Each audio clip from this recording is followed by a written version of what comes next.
Let's start the remaining lesson of the making of scientist. આના આગળના લેસનમાં મતલબ આગળના લેક્ચરમાં આપણે શું જોયું હતું એના કયા સ્ટાન્ડર્ડમાં એણે શું કર્યું હતું, રાઈટ? તમારી પાસે નોટ્સ છે? શું લખ્યું છે? હવે એ પહેલાં સૌથી પહેલાં એના લાઈફની અંદર કિન્ડર ગાર્ડનમાં શું કરે છે? દે collecting butterflies and stone and pebbles, right? And when he was in second standard, જ્યારે સેકન્ડ સ્ટાન્ડર્ડમાં હોય છે ને ત્યારે collect all 25 pieces of butterfly, જે તમને નીચે આપેલા છે all 25 is a very important page. હા, પછી 7th ગ્રેડમાં શું કર્યું એણે? પહેલી વખતે કન્ટ્રી સાયન્સ ફેરમાં પાર્ટિસિપેટ કર્યું and he just display the tissue of frock and he lost the competition. So in the 8th standard, at the same time he decided to do something real experiment next year. So 8th standard ayo ત્યારે એને શું find કર્યું? Try to find a cause of viral disease that kill all monarch, right? In 8th standard. 9th standard માં viceroy butterfly coping monarch એનું જે બી project છે એના પર એને કામ કર્યું. In the 10th standard, discovery of unknown insect hormone which is present in a yellow ornamental parts in a સેમાં હતું? પૂપાની અંદર જે yellow ornamental parts હતું, okay, which is hormone which is responsible for the growth of the butterfly. 11th standard માં શું થયું? જ્યારે 11th માં હતો ત્યારે he won the international science fair. બધું લખ્યું છે ને 12th number. he grew cells from the 12th માં he grew cells from the monarch wing, અને પેલું જે ઓર્નામેન્ટલ જે પાર્ટ્સ છે એની અંદર નાખી અને વિંગ્સમાંથી બટરફ્લાય ડેવલપ કર્યું, રાઈટ? અને એની ક્વોલિટીઝ કઈ કઈ છે એ પણ તમારે લખવાની છે. એન્ડ લાસ્ટ આપણે લાસ્ટમાં શું જોયું હતું કે એણે જે લેબ છે Walter Reed Army Institute of Research, because of his performance in the science fair as well as an international science fair, he always got some prize or got some first or a second rank. So every summer vacation he got a chance to work in this laboratory, and every time he just progressed in the field of discovery. So last ma શું જોયું હતું એણે? When working in X-ray photos of a chemical structure of the hormone. X-ray photos of the chemical structure of the hormone, and at the time when he was looking at the structure, when the idea comes in the mind, then how new life begin from the pre-existing life. How DNA copy takes place. છે ને લાસ્ટની અંદર, it determines the form and function of the cell, thus DNA is the blueprint of life. ત્યાં સુધી આપણે જોયું હતું કે એણે સૌથી છેલ્લી લાસ્ટમાં ડિસ્કવરી એ ક્યાં સુધી પહોંચ્યું હતું? એણે જે બ્લુ પ્રિન્ટ છે, ડીએનએની બ્લુ પ્રિન્ટ છે, એ કેવી રીતે બ્લુ પ્રિન્ટ થાય છે અથવા ડીએનએની કોપી કેવી રીતે થાય છે અને એમાંથી નવા સેલ્સ કેવી રીતે બને છે અને નવા સેલ્સ બને તો નવી લાઈફ કેવી રીતે ઇવોલ્વ થાય છે, that he come to know. Now let's start. હવે મેં તમને એકદમ સ્ટાર્ટિંગમાં કીધું હતું કે આ લાઈન તમે યાદ રાખજો. એકદમ સ્ટાર્ટિંગમાં ફર્સ્ટ લાઈન, હા, એના ફ્રેન્ડવાળી યાદ છે? E. Bright and his college roommate James R.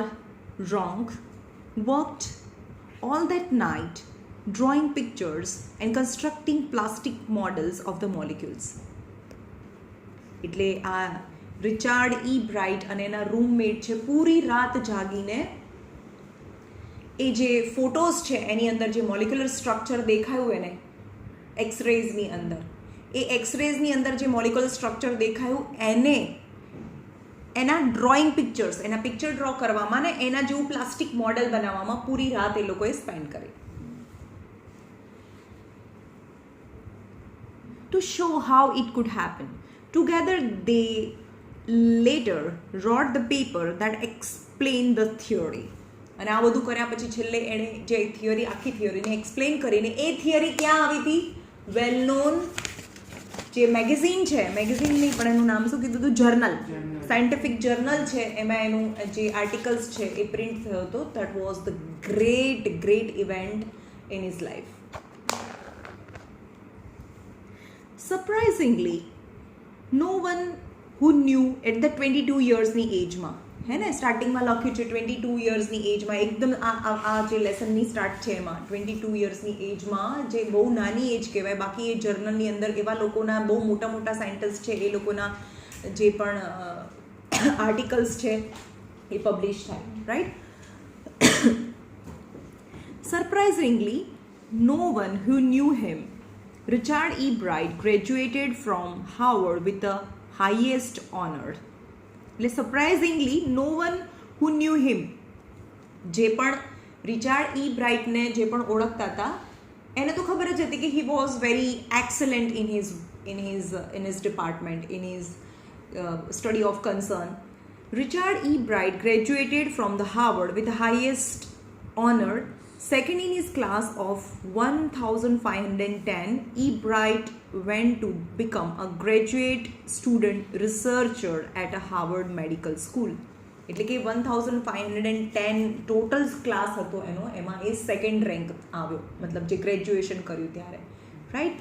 And he become the researcher at a Harvard. Harvard એ વર્લ્ડની ટોપ યુનિવર્સિટીઝમાંથી વન છે, હાર્વર્ડ યુનિવર્સિટી. હાર્વર્ડ છે, MIT છે ને, તે દુનિયા ઓક્સફોર્ડ છે, જે વર્લ્ડની ટોપ 10 યુનિવર્સિટીઝમાં છે. ફર્સ્ટ કઈ છે દુનિયાની, આખા વર્લ્ડની? MIT છે, MIT. હાર્વર્ડ મેડિકલ સ્કૂલ, જેને ઇન્ડિયામાંથી કોઈને એડમિશન નહીં મળતું MITમાં. એ લોકો રિસર્ચર, જે રિસર્ચ વર્ક કરતા હોય ને એ લોકોને ત્યાં એડમિશન મળે. 12th પછીની વાત કરું છું. બહુ હમણાં સુરતની છોકરીને એડમિશન મળ્યું, એ બહુ મોટી વસ્તુ છે. Then he began doing experiment to test his theory. એટલે કે હાર્વર્ડની અંદર જેણે એક્સપેરિમેન્ટ કર્યું, એની જે થિયરી છે ને, પહેલાં થિયરી હોય ને થિયરીને ટેસ્ટ કરે ત્યારે experiment. If the theory proves correct, it will be a big step towards the understanding the process of life. એણે પહેલાં થિયરી આપી અને થિયરીને રિલેટેડ એણે એક્સપેરિમેન્ટ કરવા લાગ્યો. અને if he proves his theory, then it would be a great step understanding the life. Life કેવી રીતે ઇવોલ્વ થાય છે એ towards that it would be the great step. It might also lead to new ideas for the preventing some type of the cancer and other disease. જો આ એને ખબર પડી જાય કે નવી લાઈફ કેવી રીતે બને છે, નવા સેલ્સ કેવી રીતે એક્ઝેક્ટ કોપી થાય છે, તો it would B a big step regarding the how life evolve, as well as it would be helpful in the treatment of the cancer as well as other disease. All of this is possible because E. Bright's scientific curiosity. હવે એકદમ second સ્ટાન્ડર્ડમાં હતો ત્યારથી એણે ચાલુ કર્યું ને અત્યારે 22 યર્સનો થઈ ગયો. તો it become possible because of his curiosity. His high school research into the purpose of the sport on a monarch pupa eventually led him to his theory about the cell life. એટલે કે his high school research into the purpose of his sport on a monarch pupa, એટલે કે પહેલાં monarch પૂપાને collect કરવાનું એ એનું એક adventure હતું. ખાલી just it was a sport, કારણ કે એની સાથે રમવાવાળું કોઈ હતું નહીં, એટલે સ્ટાર્ટિંગમાં એણે તો ખાલી બટરફ્લાય કલેક્ટ કરવાનું એક as a one kind of the time pass, એને એક સ્પોર્ટ એક્ટિવિટીથી એણે ચાલુ કર્યું હતું. બટ ઇવેન્ચ્યુઅલી યાની gradually led him to the theory about the cell life. Richard E Bright has been interested in the science since he first began collecting butterflies. એટલે ક્યારથી એને સાયન્સમાં ઇન્ટરેસ્ટ પડવા લાગ્યો એવું કહીએ તો જ્યારથી એણે બટરફ્લાય કલેક્ટ કરવાનું શરૂ કર્યું ત્યારથી, but not so deeply that he hasn't time for other interest. હા, પણ એનો એક જ ઇન્ટરેસ્ટ હતો નહીં. પહેલાં એની મમ્મીએ બી કીધું ને કે he was very good at study, but he was very ordinary as other boys in other subject. ખાલી સ્ટડીમાં એ બી એકદમ એક્સેલન્ટ હતો, પણ બીજા બધા સબ્જેક્ટમાં એ બહુ નોર્મલ હતો, બીજા છોકરાને જેવો જ હતો. E. Bright also become a champion debater. એટલે બીજી કઈ ક્વોલિટી હતી? એક તો ચેમ્પિયન ડિબેટર હતો. ડિબેટ કરવું મતલબ કોઈ પણ ટોપિક પર બહુ સારી રીતે બોલી શકવું, can give a very good speech about anything. તમને અત્યારે કંઈ પણ બોલવાનું કે ચલો ભાઈ નરેન્દ્ર મોદી વિશે કંઈ પણ બોલો, અથવા તો હાઉ ટુ મેક પાઉંભાજી એના વિશે, એની ટોપિક દુનિયાની અંદર કોઈ બી ટોપિક છે. હવે આપણે એમ કહીએ કે ઇન્ટરનેટ છે એના ફાયદા વિશે બોલો, એના ગેરફાયદા વિશે બોલો, it's benefits and good side and bad side, તો એના વિશે બોલવાનું કે તો એને ડિબેટમાં એકચ્યુઅલી શું હોય, કોઈ એક માણસ ના બોલતું હોય, બે માણસ બોલતા હોય અને એ બંને એકબીજાથી ઓપોઝિટ બોલતા હોય, અને જે સૌથી બેસ્ટ આર્ગ્યુ આપે, હું એમ કહું કે તારે એવું બોલવાનું કે internet is a good thing અને તારે બોલવાનું internet is a bad thing. You have to give your argument, and who give the best argument and finally wins.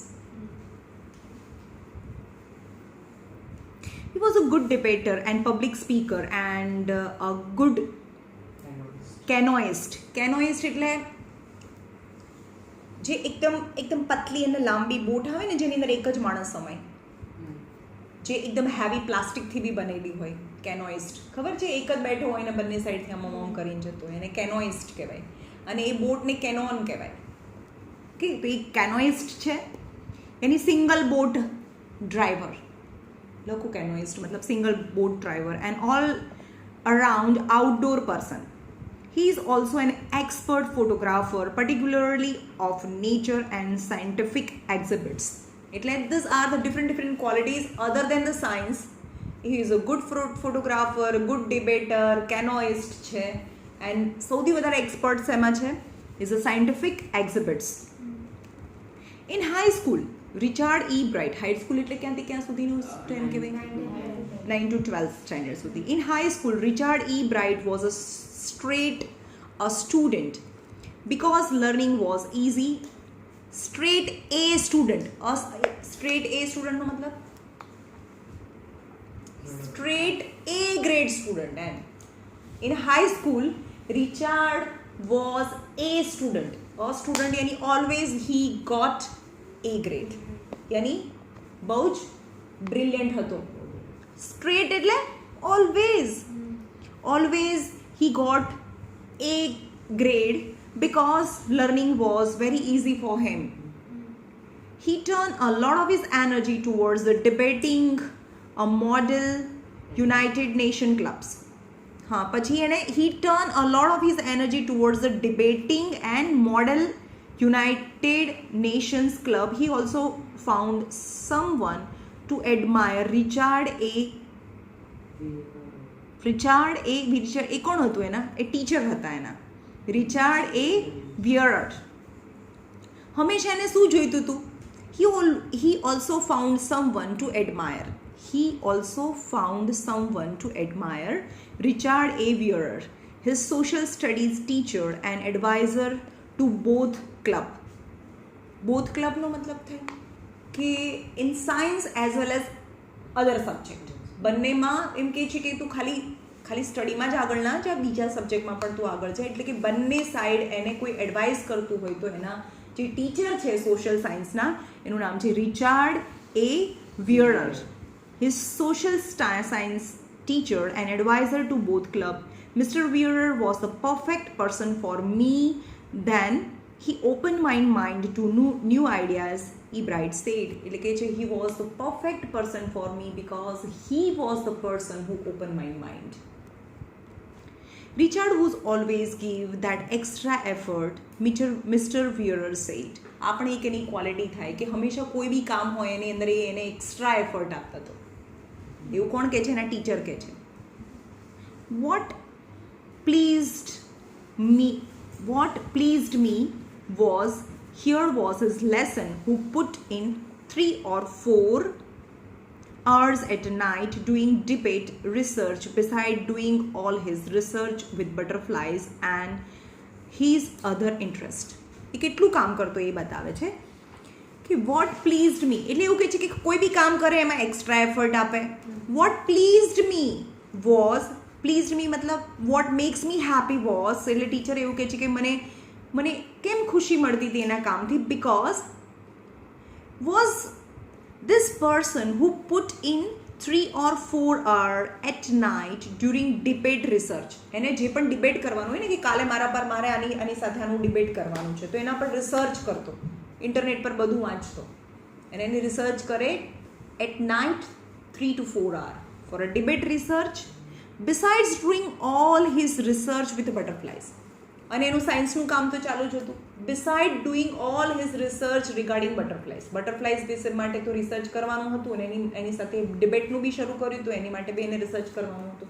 And he gave 3 to 4 hours at night and during day એનું જે study હતું લેબની અંદર એ તો ચાલુ જ હતું. And his other interest એટલે કે બટરફ્લાય અને બીજા બી ઇન્ટરેસ્ટની જે પણ વસ્તુ હતી એના માટે બી રિસર્ચ કરતો હતો. Richard was a competitive. Mister Wearer continue but not in a bad sense. એક કોમ્પિટિટિવ માઇન્ડનો હતો. કોમ્પિટિટિવ માઇન્ડનો મતલબ એવું નહીં કે આને હું પાછળ કરીને હું આગળ લઈ જાઉં, એટલે કે not in the bad sense. He explain Richard was interested in winning for the winnings. શું છે અહીંયા મારું સેક અહીંયા કટ થઈ ગયું છે. સેક or a winning to get a prize. Richard wasn't interested in winning for a winning sake. ખાલી જીતવા માટે એને નહોતું જીતવું. Not a sake એટલે માટે for. Richard was not interested in winning for the sake of winning or winning to get a prize. Rather, he was winning because he wanted to do the best job he could. એવું કહે છે કે હું જીતું કારણ કે હું best કરું છું. That's why he want to win, not to get a prize. For the right reason, he wanted to be the best. And that is one of the ingredient. હવે એનામાં એક ingredient હતું. Ingredient એટલે quality. This is the ingredient in making of a scientist. એક એની અંદર આ જે ingredient હતું ને કે he was doing whatever work that he does was done by very enthusiasm with a perfectionist, yani giving a lot of time in the research, right? Determination થી એ કામ કરતો હતો, એટલે એ એક ગ્રેટ સાયન્ટિસ્ટ હતો. એટલે કે આ એનામાં ઇન્ગ્રેડિયન્ટ હતું that was making of a scientist. Start with a first rate mind મતલબ with a super efficient mind. એટલે કે કોઈ પણ કામ કરે એને એનું માઇન્ડ આપી દે, મતલબ એનામાં જેટલી કપાસિટી છે ને એની ફર્સ્ટ રેટ માઇન્ડથી એ કામ કરે. And curiously and mix in the will to win. અને એની અંદર શું મિક્સ કરી દે? Will to win, wish to win, કે મારે તો જીતવું જ છે. બસ એ વિશ પણ as well as top quality of using of is બધા પાસે માઇન્ડ તો છે, પણ એને એક્સ્ટ્રા ઓર્ડિનરી કપાસિટી છે તમારી પાસે, અને એ કેપેસિટીને યુઝ કરવાની અને એની અંદર ક્યુરિયોસિટી બી મિક્સ કરવાની and wish to win for the right reason. Ebright has these qualities and from the time the book The Travel of Monarch X opened the world of a science to him. એટલે કે બહુ નાનો હતો ત્યારે એણે એની journey તો start ક્યાંથી કરી હતી? એની મમ્મીએ જેને બુક આપી હતી ને, that book opened the world of science to him. Richard E. Bright has never lost his scientific curiosity.